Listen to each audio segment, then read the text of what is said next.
প্রায় ৩৫০ বছর পুরনো এই জমিদার বাড়িটি অবস্থিত নদিয়া জেলার আইসমালিতে। কথিত আছে যে ঈশ্বরচন্দ্র বিদ্যাসাগর মহাশয় নাকি এই বাড়িতে আনাগোনা ছিল।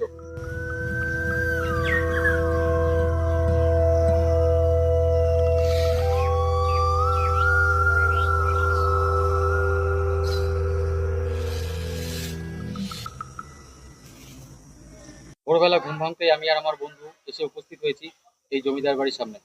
এখন এত জরাজীর্ণ অবস্থা যে এর ভিতরে ঢোকাটাও এখন বিপজ্জনক। কারণ আমি বিষয়টা দেখাচ্ছি যে কেন বিপজ্জনক এই বাড়ির ভিতরে ঢোকাটা। এই বাড়িটির ছাদের বেশিরভাগ অংশটাই ভেঙে গেছে, কাঠ দিয়ে তৈরি, কাঠ দিয়ে ইট দিয়ে ছাদ বানানো। তো এগুলো এখন ভেঙে ভেঙে খসে খসে পড়ছে। তো এই বাড়ির ভিতরে ঢোকা এখন নিষিদ্ধ। প্রায় ৩৫০ বছর পুরনো এই জমিদার বাড়িটি অবস্থিত নদিয়া জেলার আইসমালিতে। কথিত আছে যে ঈশ্বরচন্দ্র বিদ্যাসাগর মহাশয় নাকি এই বাড়িতে আনাগোনা ছিল।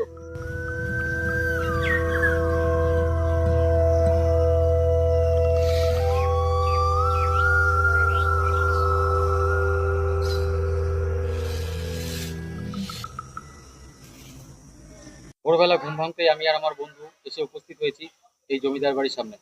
এখন এত জরাজীর্ণ অবস্থা যে এর ভিতরে ঢোকাটাও এখন বিপজ্জনক। কারণ আমি বিষয়টা দেখাচ্ছি যে কেন বিপজ্জনক এই বাড়ির ভিতরে ঢোকাটা। এই বাড়িটির ছাদের বেশিরভাগ অংশটাই ভেঙে গেছে, কাঠ দিয়ে তৈরি, কাঠ দিয়ে ইট দিয়ে ছাদ বানানো। তো এগুলো এখন ভেঙে ভেঙে খসে খসে পড়ছে। তো এই বাড়ির ভিতরে ঢোকা এখন নিষিদ্ধ।